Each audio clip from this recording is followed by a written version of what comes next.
ध्यानाभ्यास के लिए कृपया अपने नेत्रों को बंद कर लें। जो भी आसन आपको अनुकूल हो उस आसन में आइए और अपना ध्यान अपने आप पर ले आइए, क्योंकि आपको आपकी ही शरण है। आप ही आपको आनंद दाता है।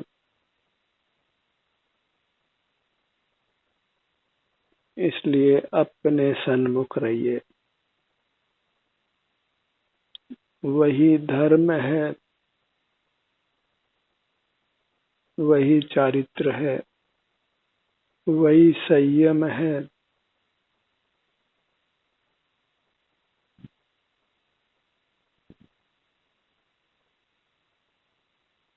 अपनी मूरत, प्यारी मूरत, उसी से प्रेम कीजिए।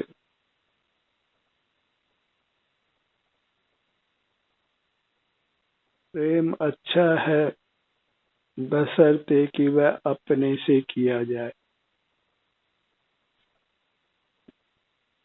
अपनी मूरत से किया जाए और फिर निरंतर उसके सन्मुख रहा जाए। अपने सन्मुख रहकर ही हम अनंत काल तक सुख से रह सकते हैं। उत्तम सुख को भोगते हुए, अतीन्द्रिय सुख को भोगते हुए, राग द्वेष रूप कसायों से मुक्त रहकर, सर्व तनावों से मुक्त रहकर,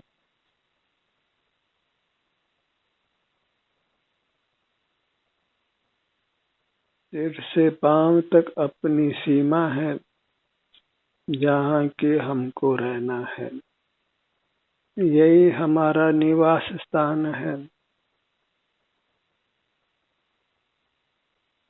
और यही हम नहीं आकर बाहर ही बाहर बने रहे। इसीलिए किसी कवि ने कहा, हम तो कबहु न निज घर आए। हम अपनी मूरत में कभी नहीं आए।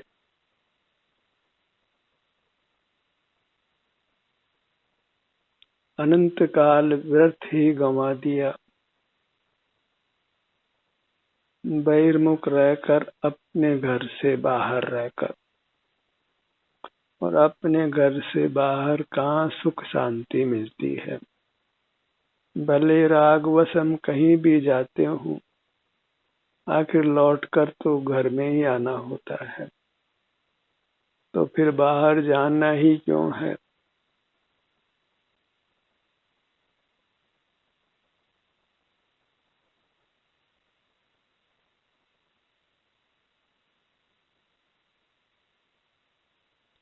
सिर से पांव तक यह आनंद सरोवर है जिसमें हमको डुबकी लगाना है, सरोवर होना है।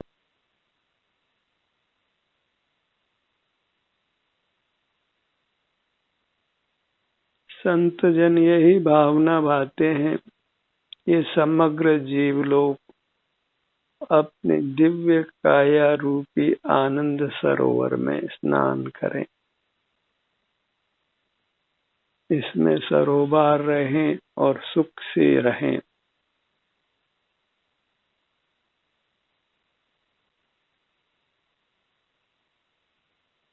इंद्रिय ज्ञान करते हैं, बस उस इंद्रिय ज्ञान को रोक दीजिए।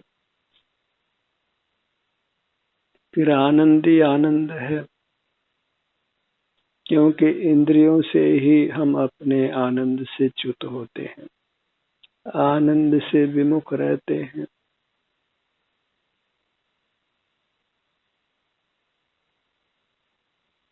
इंद्रिय ज्ञान को जीतना है, उसी का निरोध करना है और इंद्रिय ज्ञान के निरोध से ही जीव जिनेंद्र होता है।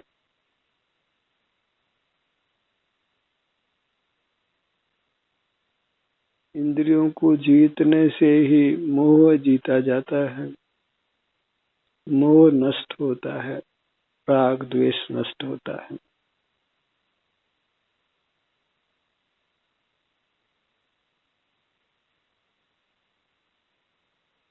अपनी सीमा को अच्छी तरह पहचान लीजिए, अपने विस्तार को,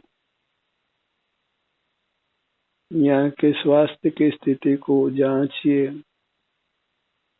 अनुभव से, और वह जांच ही हमको स्वस्थ और सुखी रखती है, जिसको अंग्रेजी भाषा में बॉडी स्कैन मेडिटेशन कहते हैं। अपने शरीर की जांच वही ध्यान हुआ। और देखिए कि यहाँ कितना धन आता है और यहाँ से कितना धन जाता है।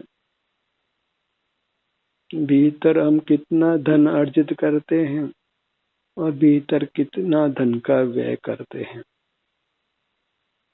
तो आर्थिक लाभ हानि यह मनुष्य की कल्पना मात्र है, क्योंकि भीतर न धन आता है न भीतर से धन जाता है। सिर से पांव तक दृष्टि करके देखिए कि यहाँ कितना धन अंदर आता है और कितना धन यहाँ से बाहर जाकर आपको नुकसान होता है। आप जितने के जितने ही बने रहते हैं, न कुछ आता है न कुछ जाता है। अपने में बस परिणाम उत्पन्न होता है और परिणाम ही का व्यय होता है। एक परिणाम उत्पन्न होता है और पूर्व परिणाम जाता है।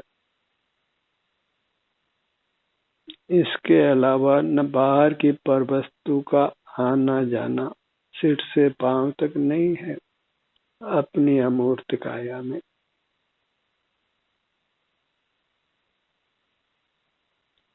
अपने क्षेत्र में भले ही मूर्त का बंधन हो, तथापि मूर्त हमारे आत्म प्रदेशों के साथ एक नहीं होता।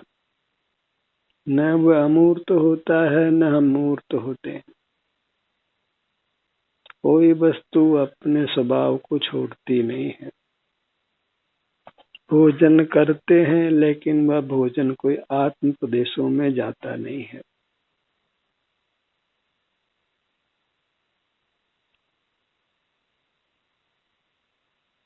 आप जितने हैं उतने ही रहते हैं। बस बहिर्मुख रहकर ही हम लाभ हानि की कल्पना करते हुए अपने आप को कर्मों से बांध लेते।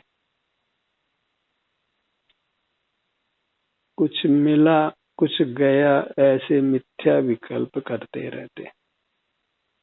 न कुछ आता है न कुछ जाता है, आपके आप ही रहते हैं और मूर्त के लक्ष्य से विषय सुख भोग कर दुर्गति और उपार्जित करते हैं। जो चक्रवर्ती 6 खंड का राज्य करते हुए ही जीता है और मरण को प्राप्त होता है, वह नरक में जाता है। He goes to the hell। यह तो बाहर के सुखों को भोगने का फल जाना। और जो उन सुखों का परित्याग कर अपने में निवास करता है, वह चक्रवर्ती ही मोक्ष को प्राप्त करता है।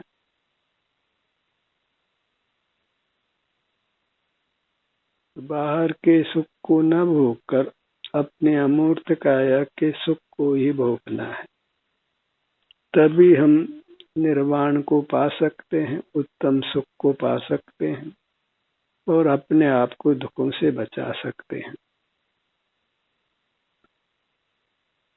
और कल्पनाओं में जीने से कोई लाभ नहीं है, क्योंकि अर्थ भीतर प्रवेश नहीं करता है, पैसा भीतर नहीं जाता है और पैसे की हानि को भी व्यर्थ ही भोगना नहीं है, क्योंकि भीतर पैसा है ही नहीं जो कि गया हो।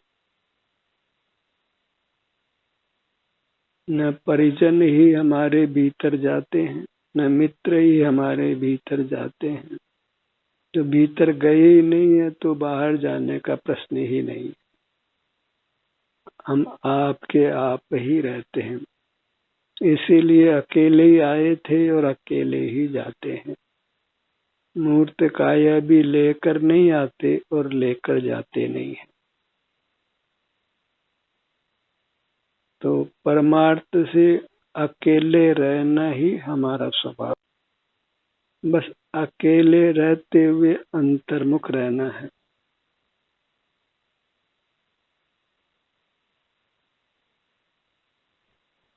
अपने आनंद को भोगते हुए रहना है, क्योंकि हम आनंद भोजी हैं, अपने आनंद को भोगने वाले, और वही हमारा अतुल साम्राज्य है जिसको हमने छोड़ना नहीं है। आनंद ही हमारी निधि है जिसको हमने गुप्त रहकर भोगना है। सिर से पांव तक हमारी निधि है, जो भोगने पर भी नष्ट नहीं होती है, ज्यों की त्यों बनी रहती है। बाहर के पदार्थ भोगने से नाश को प्राप्त होते हैं, पर हमारी अमूर्त काया भोगने पर किंचित भी नाश को प्राप्त नहीं होती, अपितु परमात्मा पद को प्राप्त करती है, परमात्मा होकर रहती है। इसलिए मूर्त पदार्थ को नहीं भोगकर अपने अमूर्त दिव्य काया को ही भोगना है। उसका भोगना ही आनंद को भोगना है, क्योंकि वह आनंद का निधान है।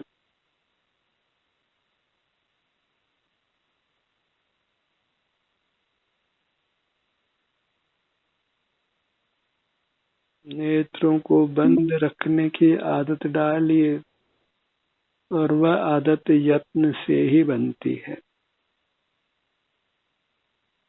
यत्न से ही हम नेत्रों को बंद रख सकते हैं, यत्न से ही हम मौन रह सकते हैं, और यत्न से ही हम अंतर्दृष्टि कर सकते हैं। सारा सुख का मार्ग यत्न साध्य है,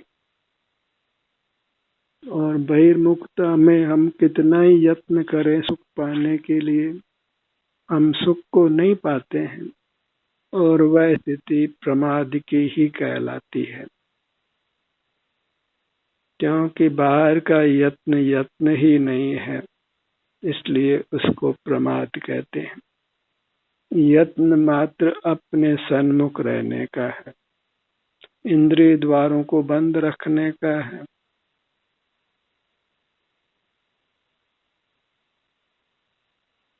और अपने सुख की दुख की जो भी अपनी दशा है उसको ही भोगना है।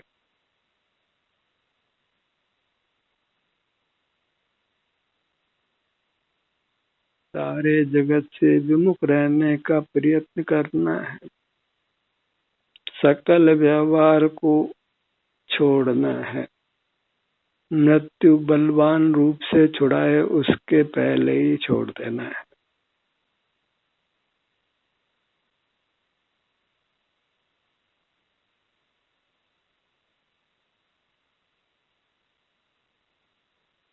पर पदार्थ मृत्यु हमसे छीनती है, हमें उसके पहले ही पर पदार्थों को छोड़ देना है। उनसे विमुख होना ही उनको छोड़ना है।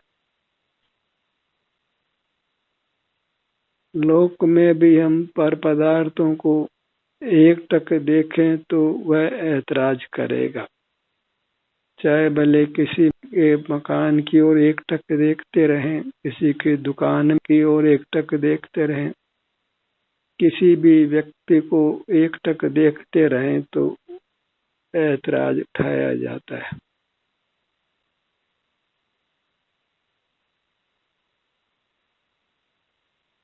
लोग हमको पागल कहेंगे, मूर्ख कहेंगे या फिर बदमाश कहेंगे, चोर कहेंगे।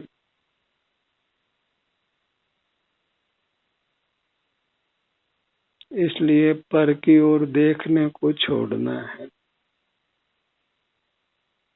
और पर की ओर देखने में धोखा ही धोखा है, दुख ही दुख है। पर की ओर देखना दुखों को बीज बोना है।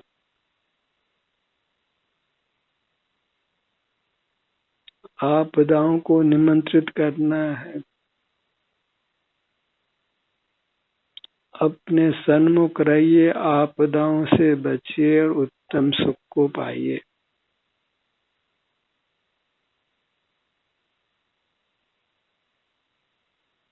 अंतर्दृष्टि से हमें शरीर का हर भाग अनुभव में आता है। किसी अंग में लकवा हो गया हो तो वो एक अलग स्थिति है, अन्यथा सर्वांग में हमको अपना अनुभव होता है।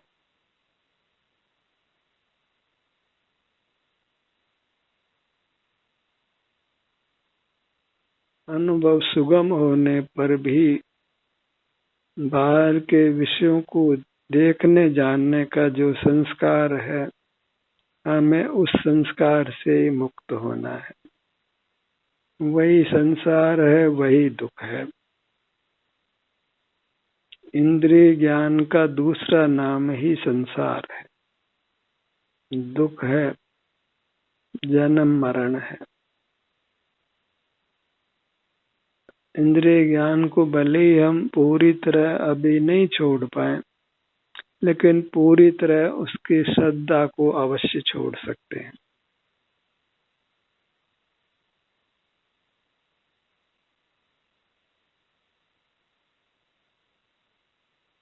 बाहर का देखना जानना बंद करने के लिए इंद्रियों को नष्ट करने की आवश्यकता नहीं है। बस अंतर्दृष्टि करके हम सुख पा सकते हैं, इंद्रिय जयी हो सकते हैं। अपने ध्यान को अपने सीने के मध्य पर लाइए।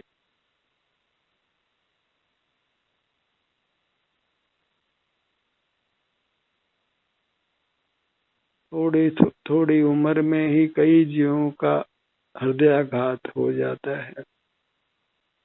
उससे बचने के लिए अपने ध्यान को सीने के मध्य से जोड़िए।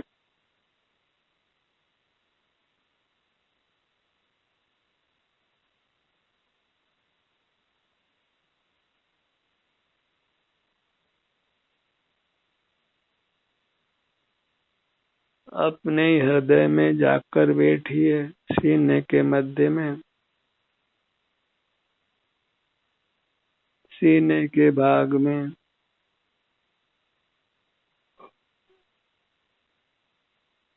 और प्रमाद से वहां बैठ जाइए। कितना ही कोई आवाज लगाए तो भी प्रमाद को छोड़ना नहीं है, भीतर ही बैठे रहना है, उठकर बाहर नहीं आना है। बाहर के काम के लिए निकम्मा हो जाना है, निष्कर्म हो जाना है। पर परिचय को समाप्त करना है, क्योंकि पर परिचय से ही दुख होता है। जो भी परिचय बन गए हैं भूतकाल में, उनको अपने मानस पटल पर मत लाइए।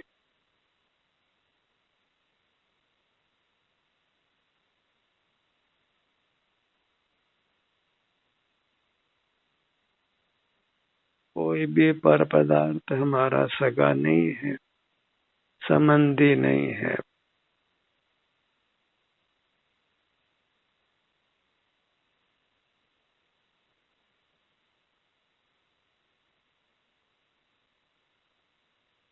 अपने कंठ भाग पर आइए।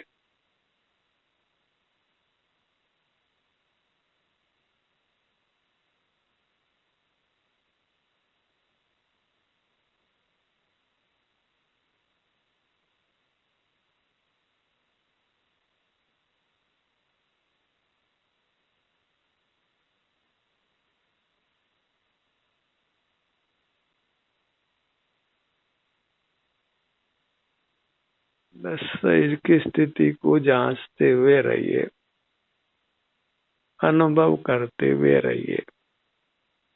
इसमें बिल्कुल भी प्रमाद नहीं करना है। फिर स्वतः ही हमारी काया सुख रूप परिणमन करती है।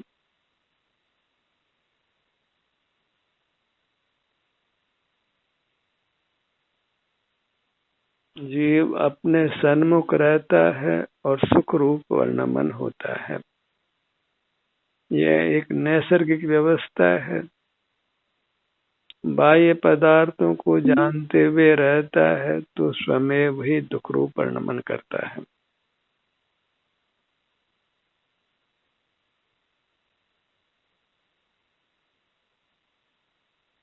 अपने सन्मुख जीव स्वतः ही सुखी होता है और पर सन्मुख जीव स्वतः ही दुखी होता है।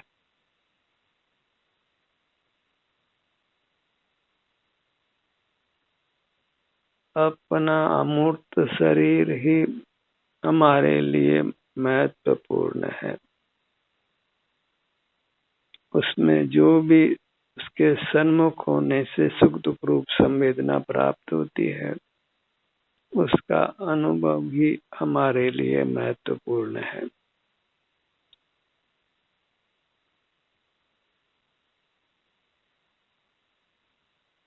जो निकट मुक्ति पाने वाले हैं, उनको भी शारीरिक दुख रूप उपसर्ग आ जाते हैं, तो हमारी तो क्या बात है।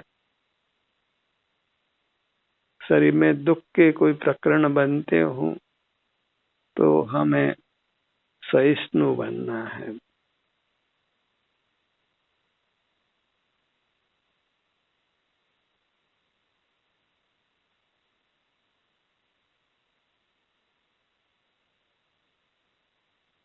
बाहर के साधनों के अवलंबन से हम इसी प्रकार मुक्त हो सकते हैं। अपने ध्यान को अपने चरण कमलों पर लाइए।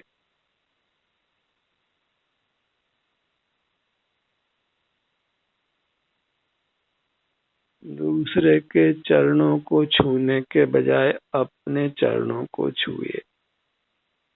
इससे व्यायाम भी होगा और अपना सम्मान भी होगा। और इस प्रकार प्रतिदिन अपने चरणों का स्पर्श करिए। नेत्रों को बंद रखकर और अधिक से अधिक समय तक इसका अभ्यास करिए। जो ये अभ्यास नहीं करते, फिर वे अपने चरण कमल को छू भी नहीं पाते हैं। चरण कमल उनसे दूर हो जाते हैं और वह स्थिति अच्छी नहीं है। अपनी ओर झुकिए। वह बहुत आवश्यक है स्वस्थ रहने के लिए, सुखी रहने के लिए। हाथों की अंगुलियों को पांव की अंगुलियों से मिलाइए और मिलाकर रखने का अभ्यास कीजिए। इसी मुद्रा में अपनी मूर्त को बारंबार अनुभव में लीजिए।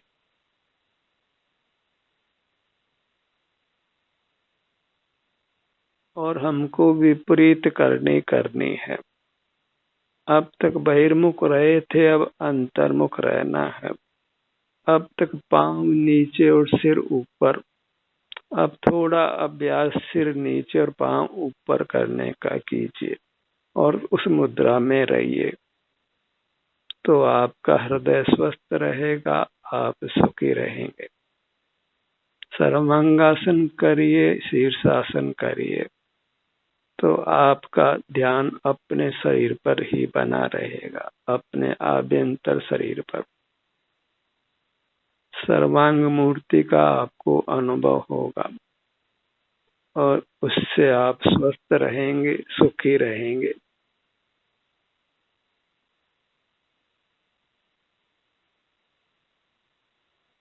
सर्वांगासन में, पश्चिमोत्तासन में, शीर्षासन में अपना अनुभव करिए, अपना ध्यान करिए।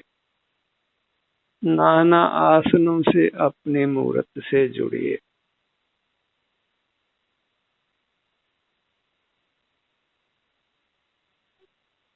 जो आसन सहज नहीं है, जिसमें थोड़ा खिंचाव उत्पन्न होता है, तो उन खिंचाव को अनुभव में लीजिए। इससे आप अंतर्मुख रहेंगे, स्वस्थ रहेंगे, सुखी रहेंगे। बस सब आसनों को यथासंभव बंद नेत्रों से कीजिए और इस प्रकार बाहर की दुनिया से नहीं जुड़कर अपने से ही जुड़िए, अपने अमूर्त काया से ही, अपने परमात्मा से ही। जो अपने अंतरंग परमात्मा से जुड़ता है, फिर वह प्रकट परमात्मा हो जाता है, यह निश्चय जानो। इसलिए नेत्र बंद कर अपने अमूर्त काया का ही ऐसा संवेदन अनुभव करते हुए अपना काल व्यतीत करिए। इसी में हमारा हित है, हमारा कल्याण है। कोई दूसरा हमारा कल्याण करने वाला बिल्कुल नहीं है। ध्यान का ये सत्र यहीं समाप्त होता है। आपकी सहभागिता के लिए धन्यवाद।